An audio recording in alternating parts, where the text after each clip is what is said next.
Hi everyone, this is the last video of our 42-day AS Economics Revision Challenge, and today we're doing economic transition. So what do we mean by economic transition? Well, we say economic transition simply means we are moving from a planned economy towards a market economy, and this transition from command economy to market economy has proven to be difficult in reality for countries like China and Russia. In fact, for China, the transition has been fairly successful as compared to Russia, which had to go through major economic sort of rehaul before it began to see some economic growth to happen. And so, from the perspective of transition, what we want to discuss today are two things. Number one is features of transition, and number two is problems in transition. So the first feature of transition that we want to sort of discuss is the idea that we are moving from command economy to a market economy. There is a possibility of a greater role of price mechanism. Now what we mean to say is just that rather than government deciding what, how and for whom to produce, it will be the market forces of demand and supply which will decide the economic questions of what, how and for whom to produce. This also means government interference in terms of price control, taxes, subsidies and so on might abolish. So the first feature that we say an economy is moving towards market economy is this the greater role of price mechanism or lower role of government in setting prices, in putting taxes, in regulating market in terms of price controls and so on. Secondly, what we realize when it comes to transition, when you're moving from a command economy to free market economy, is the idea that there will be more privatization. A lot more businesses will be privately run rather than government owning them. So a lot of selling of government assets, government nationalized industries will take place, where private sector, which is driven by profits, will be managing these enterprises. And the reason is simple, because when you are moving from a command economy to private economy, and when privatization takes place, suddenly the motive becomes profitability, and the efficiency can become better. So privatization of many state-owned assets will take place. This will result in greater role of the private sector in providing goods and services. It also means that factors of production would be in private ownership rather than public ownership. Third important feature that we want to talk about is the idea that there will be also deregulation of markets. Deregulation is the idea that we are trying to break away, or we are trying to reduce the barriers to entries, and more competition is allowed. So all markets, be it financial market, factor market or product market, will be allowed to operate freely and on the basis of demand and supply with minimum restrictions. So deregulation in short means basically reducing any barrier to entry in the market. So a lot of times firms become so powerful that they don't allow new firms to enter. Well, in this case we don't do that.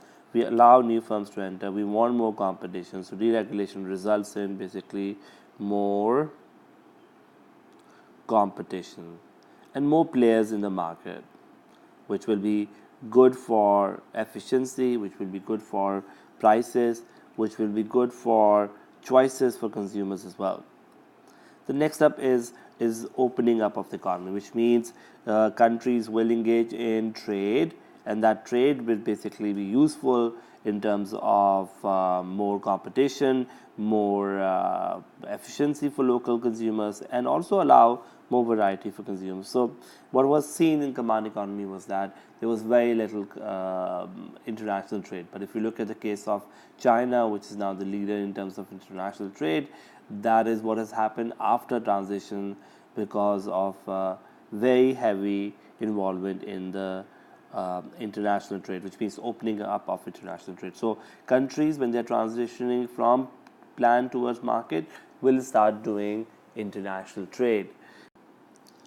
The next feature we want to talk about is the idea that there will also be a reduction in bureaucracy, and the reason is because when you look at the government role in transitioning from command to market is being reduced, and as a result of that, we do not need to have the same number of bureaucrats anymore. So there will be a reduction in bureaucracy, and that will mean basically we try to have strong independent systems in the market, such as legal systems, such as judiciary, such as even regulators, which are trying to manage the free market economy and free markets, rather than the government deciding all the allocation of resources. So the idea goes this: there will be a reduction of bureaucracy, which will help in basically making the market more independent.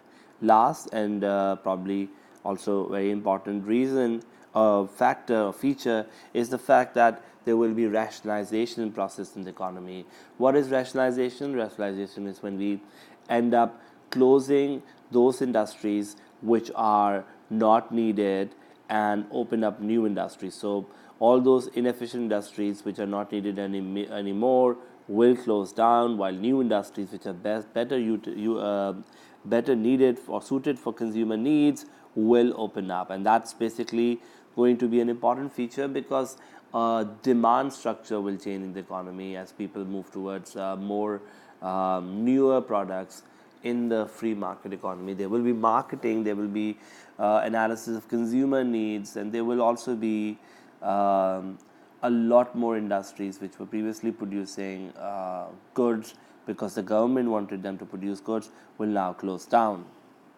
This brings us to the problems of transition. So one of the problems of transition, when we look at problems of transition, is the idea that stems from rationalization. The idea goes this, that when you look at closing down of industries, and these are called structural changes, where unemployment is taking place because of the reason that some industries are closing down, you will see resource allocation to happen. Resources will be allocated from to newer consumer choices rather than centralized decisions, and which may result in basically unemployment and dissatisfaction in the economy. You will see when the industries are closing down, people will lose jobs, and that structural unemployment can be painful. It may require retraining of people, it will require re-employment of factors of production, but till that time, there will be what we call industrial unrest. So one of the problems that happen in a transition is, because of the closing down of industries, there will be unemployment of structural form, where industries close down and new industries open up. There will be retraining, and that process can be painful. Secondly, there will also be inflation that will happen, and inflation is primarily going to happen because price controls are going away, because market will operate freely. There will be shortages in the beginning, which means prices will be really high because the market economy is about to begin its functioning. And the reason that inflation takes place in this kind of sort of economy is basically because, one, demand is increasing, new demand is increasing, and two, supply isn't able to meet that increased demand, at least in the short to medium term. In the long term, of course, prices will fall when the industries settle down and all those bottlenecks that we have, supply bottlenecks, are sort of reduced. Lastly, when we look at transition, we look at the idea that in transition there will also be lack of welfare system. The government is no longer providing any welfare. The government role is being minimized, and as a result of this, there will be problems in terms of redistribution of income. Suddenly, people will have to buy goods and services which were previously provided for free. So, education, healthcare, other services will not be free anymore. In fact, the people have to pay for it, and this means that there will be a very high likelihood of income distribution to become more unfair in the earlier parts of transition. So there will be a fall in living standard because suddenly people have to pay for all the goods and services which were previously for free. There will be a large income distribution gap that can come about, as some people will be lucky while others will have to sort of